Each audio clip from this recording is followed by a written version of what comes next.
Bonjour et bienvenue dans le royaume de Pologne de Setikos. Nous voilà prêts à démarrer la partie. Nous avons installé nos différents conseillers. Nous avons fait les requêtes concernant notre roi.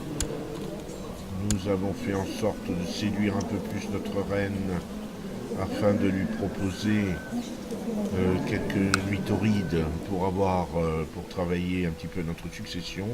Et nous appuyons, comme prévu, sur le bouton Play. Alors, il va se passer une série d'événements ou rien du tout pendant un certain temps. Je vais donc mettre le bouton en accéléré rapide, aussi vite que possible. Et voilà, stop. J'ai arrêté. Il se trouve que un événement important vient de se passer. L'armée du Saint-Empire est en train de lever des troupes. Alors, quand c'est comme ça, je me méfie parce que je vous rappelle que je veux mettre faire une revendication sur la Poméranie. Que fait le Saint-Empire? Le Saint-Empire veut obtenir le Zélande contre la France, apparemment. Voilà, donc le roi Philippe de France et le Saint-Empire romain sont en bisbille. Ma cible est en paix, tout va bien. Et quant à moi, je viens de recevoir deux alertes. La première, je peux arrêter le prince de Pologne, je ne sais pas pourquoi. Il a mis un complot en route, visiblement contre moi. Donc, j'ai deux options. Soit je le fais arrêter, et il se pourrait qu'effectivement j'ai 54% de chance de réussir à le mettre en prison, soit il se révolte et on part dans une guerre civile. L'intérêt de la guerre civile, parce qu'il y a un intérêt à la guerre civile, c'est que si je gagne, je vais effectivement gagner plus de prestige, enfermer mon frère et éventuellement raboter un tout petit peu ses possessions, parce que je trouve qu'il en a vraiment trop. Si je perds, je risque de perdre le trône. Alors, que fais-je? Mon frère a 1 millier d'hommes sous ses ordres. Moi, j'ai 2000 hommes. A priori, tout va bien, j'ai les deux options. J'ai une autre option, celle de lui demander de mettre fin à son complot. Globalement, 9 fois sur 10, il accepte. Il n'est pas en position de... Surtout que là, il est en position de faiblesse, il n'est pas en position de refuser. Je ne vais pas le faire. Je vais arrêter mon frère. Et je vais tenter le coup de la révolte. De toute façon, j'ai pas d'autre possibilité. Autre option, avant de prendre cette décision, je viens d'apprendre que j'avais une revendication sur Novgorod. Il se trouve que... Alors, Novgorod, c'est là-haut. Je peux déclarer pour revendiquer carrément Novgorod, ce qui voudrait dire que je deviendrai roi de Novgorod. Le souci, c'est que Novgorod... ouais... Est-ce qu'il a des alliances? Je pourrais revendiquer Novgorod. mais, parce qu'il y a un mais absolu, je ne deviendrai pas roi de Novgorod, ma femme deviendrait reine de Novgorod. Ce qui veut dire tout simplement que c'est notre enfant qui obtiendrait les deux royaumes. Alors évidemment, c'est très tentant. Beaucoup de joueurs comment dirais-je, de CK2 prendraient le risque.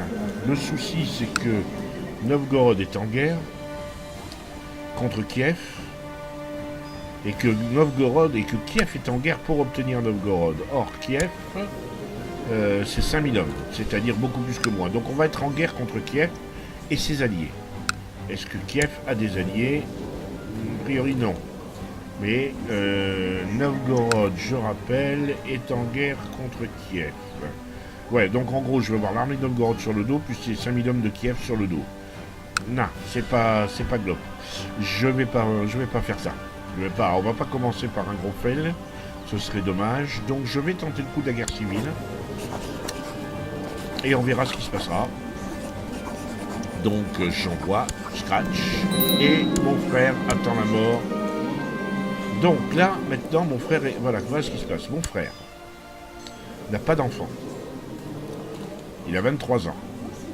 Et il vient d'être destitué de son poste au conseil. Comme conseiller. Il était comme conseiller. Ah oui, quand on est roi, notre royaume atteint un certain quota,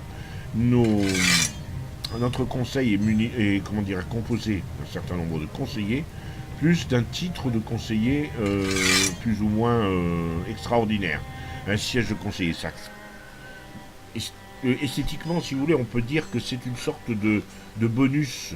Ça donne une place supplémentaire lorsque vous avez un puissant vassal et que vous ne savez pas où le mettre, ou parce qu'il est vraiment trop mauvais, ou parce que les autres sont vraiment très très bons. Lui il est bon, mais les autres sont encore meilleurs. Vous ne voulez pas le vexer, vous ne voulez pas mettre mal à l'aise un vassal, vous lui donnez une place de conseiller libre en quelque sorte. Là, mon propos, c'est j'ai besoin d'enfants. Moi, je n'ai pas d'enfant. Mon frère n'est pas marié et n'a pas d'enfant. Je n'ai donc absolument pas intérêt à casser ma dynastie aussi facilement. Par contre, ce qui va se passer, c'est que si je laisse en prison, donc il va mourir sans enfant. Et moi, je n'ai pas la certitude encore d'avoir un enfant. Donc ça va être un peu chaud. En plus, si je meurs alors qu'il est en prison, je ne sais pas comment ça se passera, si le roi va devenir en prison, va devenir roi, probablement oui, mais ça va susciter des révoltes. Donc ce que je vais faire, je vais le juger. Je vais regarder d'ailleurs d'abord si j'ai l'option. J'ai un prisonnier, effectivement, mon frère. Donc voilà, je le sélectionne. Clic droit. Annuler un titre. Je peux lui annuler un titre. Si je lui annule le duché de Kujavi, oui, je peux lui annuler le duché de Kujavi. Ça va l'énerver très fort, vous voyez. L'opinion qu'a le prince de vous, ça va pas passer à moins 60. Et les autres vassaux, moins 15. D'accord. Et si je fais ça, c'est pareil.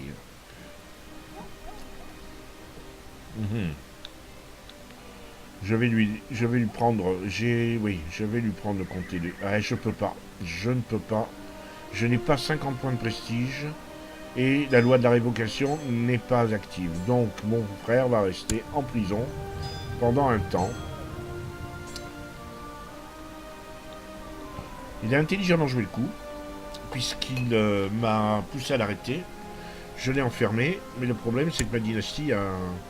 Donc on va le laisser comme ça, on va rester. Normalement je vais le libérer, hein. Ça ne peut être que bon pour ma réputation en termes de par rapport à mes vassaux. Voilà. Donc pour l'instant, je resélectionne mon frangin, tout voilà. Si je suis libéré, les pions de mes vassaux sera plus 9. C'est pas GGN, c'est pas suffisant. Ma femme est enceinte. Bon. Je vais garder mon fils en prison au moins jusqu'à ce que je sache quel enfant j'ai. Bon, probablement à ce moment-là je déciderai de le libérer parce qu'il faut que je le marie, hein. C'est mon héritier pour l'instant. Mon héritier, oui, et il n'est pas marié.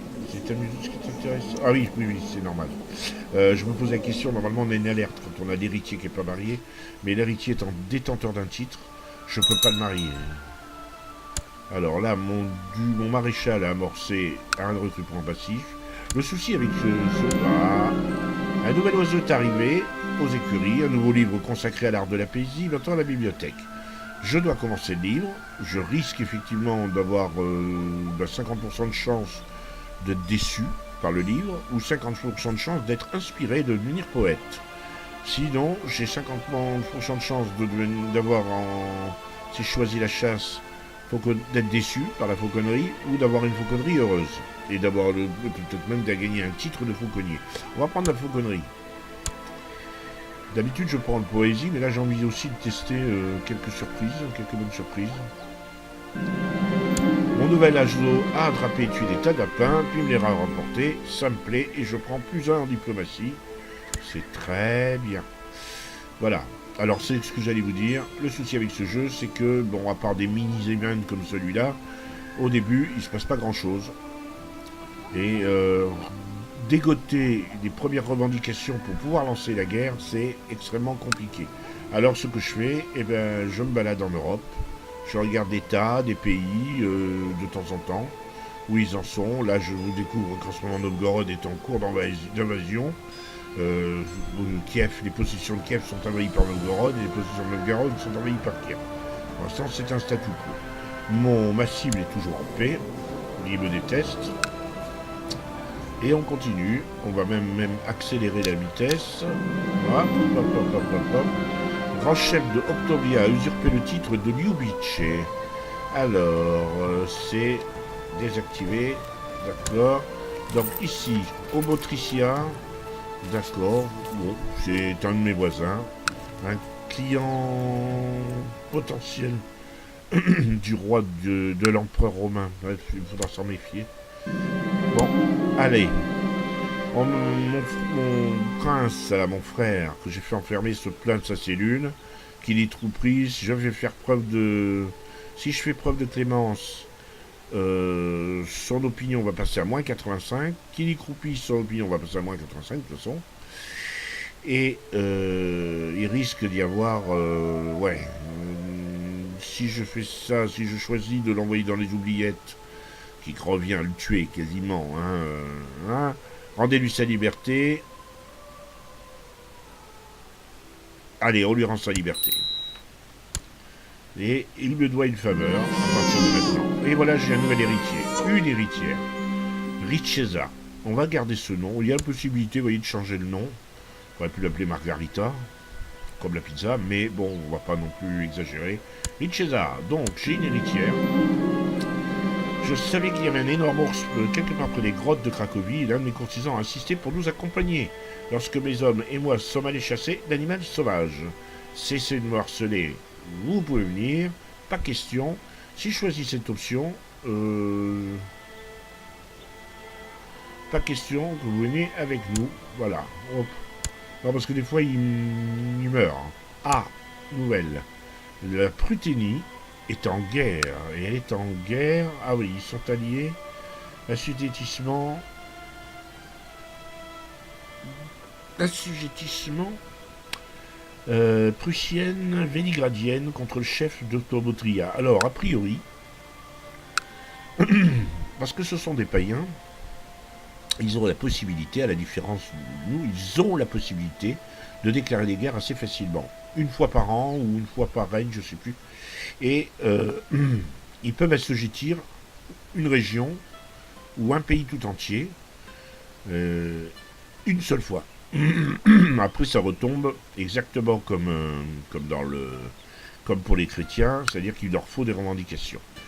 Je vais quand même rappeler mon frangin, parce que je pense qu'il doit être fâché. Mon frère, il est où? Coucou, mon frère. Mon frère n'est pas là. Hein, je ne peux plus le nommer comme conseiller. Pour l'instant, je vais quand même prendre un conseiller, parce qu'il me faut quelqu'un en diplomatie qui soit assez bon pour faire monter la... Yann, le commandant de Pologne, il est bon celui-là, il a plein de... conseiller. Voilà, conseiller Yann. Ça devrait faire monter les capacités de mon royaume. Le nouvel oiseau est presque trop parfait. J'apprécie chacune des parties de chasse que je fais en compagnie. Et la cuisinière a du mal à trouver de nouvelles recettes pour le lapin. Je fais partie des cofauconniers, ce qui va me permettre effectivement d'avoir le titre. Je vais avoir plus en diplomatie. Et opinion pour le même trait, c'est-à-dire tous ceux qui sont fauconniers vont m'aimer encore plus. Voilà. Bon.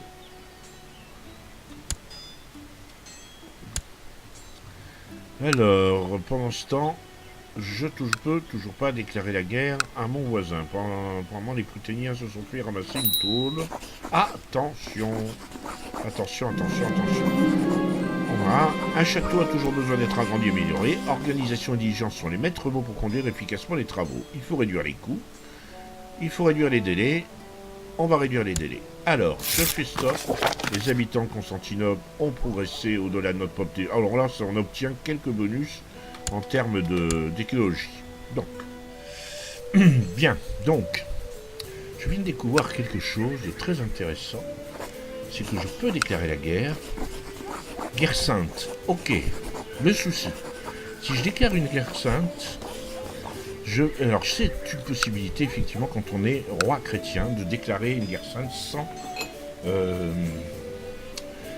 sans déclaration de guerre, sans avoir de revendication. Le souci, c'est que la Poméranie est païenne, du groupe religion slave. En d'autres termes, Donc eux, ça va, ils ne viendront pas l'aider. Ceux qui sont de la même religion peuvent venir l'aider et décider de protéger la Poméranie. Ceux qui sont de religion slave, ils sont en guerre pour l'instant. Ouais, et donc lui, il est déjà en guerre contre les Danois et on devrait avoir la paix. Les autres, ça va, ils sont pas de la même religion. Et ben on va tenter le coup. Je vais déclarer la guerre à... Je vais déclarer la guerre, on tente le coup. C'est parti, on tente le coup d'assujettir le...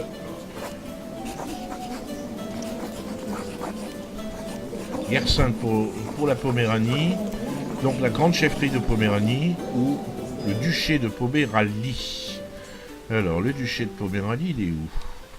Ben, ça doit être tout ça, ça doit être la même chose. Hein. On va donc... Non, on va prendre... Non, et si je prends celui-là, oui, ben, ça revient au même. Scrunch, c'est parti. Voilà, on arrête. Et on va faire une guerre. Tac, tac. Voilà, on appelle toute notre armée. De préférence, on réunit tout le petit monde avant que notre ennemi ait la mauvaise idée de se jeter sur mes troupes, parce qu'il y a quand même 1200 hommes. Hein, il ne s'agit pas qu'il nous attrape un morceau de notre armée. Hop, j'arrête. Je réunis mes troupes. Et je regarde si j'ai bien mes commandants. A priori, je suis au centre. Je commande l'armée. C'est extrêmement dangereux. Mais tout va bien. Alors déjà, vous avez vu une nouvelle option qui arrive. C'est que mes vassaux, quand on est roi chrétien, et globalement, souvent, les vassaux sont en colère de la réunion, du fait que nous soyons... que j'ai levé l'armée. Bon là, boum, on lui déchire sa race, et on va le poursuivre. Alors on arrête. Le duc de Grand Pournion a fourni des informations prouvant que le baron Sambordo Bzesco a répandu des rumeurs diffamatoires sur ma personne. Comment puis-je utiliser de telles informations? Des nations publiques fera l'affaire, ce qui voudrait dire que mon opinion... ouais, Samborbesco, d'accord. Bon, l'opinion... on va garder ces informations, non. On fait... Toc, et on peut l'arrêter. Donc, on l'arrête. Ça, le baron. Après, on a une nouvelle icône qui est apparue. Ça veut dire qu'on a effectivement plein de progrès technologiques et qu'on va pouvoir choisir l'axe politique de notre gouvernement. Va-t-on augmenter les progrès militaires, la colonne de gauche, les progrès économiques, la colonne du centre, les progrès culturels, la colonne de droite? Je vais pour l'instant me monter du matériel de siège parce que j'en ai besoin pour faire des sièges. Donc vous voyez que j'ai encore des options. Ici, je vais choisir le légalisme. Pourquoi le légalisme? Parce que ça va me permettre de débloquer des lois qui me permettront de centraliser le pouvoir. La majesté pourrait également m'offrir un gain de prestige. Mais pour l'instant, j'ai besoin de centraliser au maximum le pouvoir.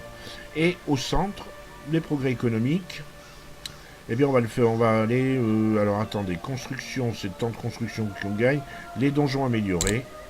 Et j'ai encore la possibilité, infrastructure noble, ça va me permettre d'avoir des bourgs fortifiés, des camps de hussards, et je peux continuer, mais c'est magnifique. Donc le temps de construction me paraît une bonne chose, mais c'est Byzance. Bah, c'est Byzance justement, c'est chez eux qu'on est allé piquer toutes ces réunions. Une pratique commerciale, infrastructure citadine, il n'est pas mauvais de monter l'infrastructure citadine. Ça met de bon poil les pécores, le petit peuple, et puis ben voilà quoi. Donc, des pillards, ouais mais non c'est bon, on s'en tape un peu. Donc là, on est en train de faire le siège, j'ai mis sur pause. Mais vous voyez, il y a une petite tête de mort, là, ça veut dire il y a trop d'hommes sur ce territoire, le territoire ne peut pas les nourrir. Donc on va perdre des troupes. Et c'est pas très intéressant de perdre des troupes. J'ai tout en bas à droite, comment dirais-je, l'icône de mon ennemi avec un 29% dessus en vert. Ça veut dire que j'ai réuni 29% des conditions de la victoire. Donc là, je vais continuer parce qu'une victoire sur l'armée ennemie est toujours intéressante. Là, on m'explique que mon expérience martiale s'est accrue. Mon comportement sur le champ de bataille s'est amélioré. Sur quoi vous allez vous concentrer? Les terrains plats ou sur les flancs? Les terrains plats, la Pologne est un plat pays. On va prendre des terrains plats. Boum. Victoire, on est passé à 41%. Il a quasiment plus d'armée. Mon objectif, c'est malgré tout de le poursuivre. Il est parfois possible en détruisant totalement son armée. Il y a deux façons pour gagner une guerre de ce genre. D'abord détruire complètement son armée et conquérir ensuite tous les châteaux. Mais si on commence par une conquête des châteaux dans un premier temps, les pourcentages vont monter, certes, mais moins vite que si d'abord on explose totalement son armée. En plus, ça va le dissuader d'aller faire le siège de nos propres châteaux. Anna, les nobles réagissent. Ah, roi. Les nobles du royaume sont en colère. Ils pensent qu'il est fort et inapproprié, étrange et ridicule qu'une jeune femme de basse extraction soit autorisée à occuper une place si prestigieuse alors qu'il existe des nobles bien plus compétents et bien mieux préparés pour diriger vos armées. Certains se demandent même si vous avez pris cette décision pour les insulter. Et puis il y a ces propos qu'elle tient quand elle dit que Dieu l'envoie. Qu'elle se plaît en disant qui est roi ici, et Anna deviendrait ma courtisane, Anna la Pucelle. Je l'admets, mais le peuple apprécie cette femme. Gain de prestige. Très bien, jugeons-la pour hérésie, c'est nul, bon, je vais dire, mais ce peuple apprécie cette femme. On va voir ce que ça va donner. Là, on a encore bien explosé son armée. On retourne. Alors évidemment, c'est un tout petit peu plus long que... C'est assez long, parce que l'armée ennemie... Toc, on a encore battu. On est monté à 68%. C'est quand même un petit peu plus long. Allez, on y va, parce que avant qu'il s'enfuit, qu'il n'ait pas le temps de se reconstituer ses troupes. Anna et le roi. Un soir à la cour, Anna demande de vous parler en privé, vous acceptez, vous voilà tous les deux à discuter dans vos appartements. Anna vous parle de ses visions du Christ et de sa quête pour sauver le pays de la menace ennemie. Elle parle avec passion. Son honnêteté brute, son zèle audacieux transparaissent alors qu'elle vous regarde droit dans les yeux. Elle vous déclare sa loyauté, son amour sans faille, vous que Dieu a choisi. Sa passion, son intelligence et sa sincérité vous font très forte impression. Merci d'être venue, Anna. Oui. Ma très chère Anna, c'est bien Jésus qui vous emploie et je gagne 30 de piété. C'est pas mal, j'en ai que 54 pour l'instant. Nous savons tous les deux que vous n'êtes qu'une usurpatrice avide de pouvoir. Je gagne 32 de prestige et Anna en perd 30. Non, on va gagner 30 de piété. Qu'il en soit ainsi. Anna vous regarde des yeux brillants. Monseigneur, vous êtes la personne la plus sage et la plus puissante sur terre. Dieu vous guidera à travers moi et le peuple que vous sera sauvé. Avec l'épée de la justice en main, guidé par votre sagesse et la volonté de Dieu, je triompherai. Mais on sait qu'on a une Jeanne d'Arc. Donc, on continue. Pardonnez-moi, Trygglaw, j'ai décidé de trouver le salut chez Jésus et d'épouser la foi catholique. J'espère que nous pourrons rapidement mettre derrière nous ce désagrément. C'est probablement une sage décision sans piété. La paix est signée. La guerre sainte pour la Pologne est terminée. Je l'ai dans le baba puisque la Pologne a accepté de se convertir. Donc, je n'ai pas conquis la Pologne. Mais bon, on l'a calmé. On l'a fait en sorte que maintenant, voilà. Anna et le peuple. Tout le pays est en ébullition suite aux rumeurs racontard au sujet de Anna. La petite campagnarde devenue connétable du roi. L'espoir de vaincre les ennemis du royaume fleurit partout dans les villages et les paysans célèbrent cette histoire fantastique de la Vierge salvatrice issue du milieu le plus humble qu'il soit. C'est une véritable légende vivante. Et on perd, le risque de global de révolte est descendu de moins 5%. Hop, on arrête.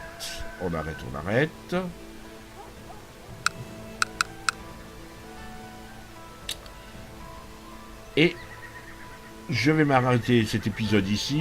On a fait une guerre qu'on a gagnée largement, mais on n'a pas conquis, ce qui est très original.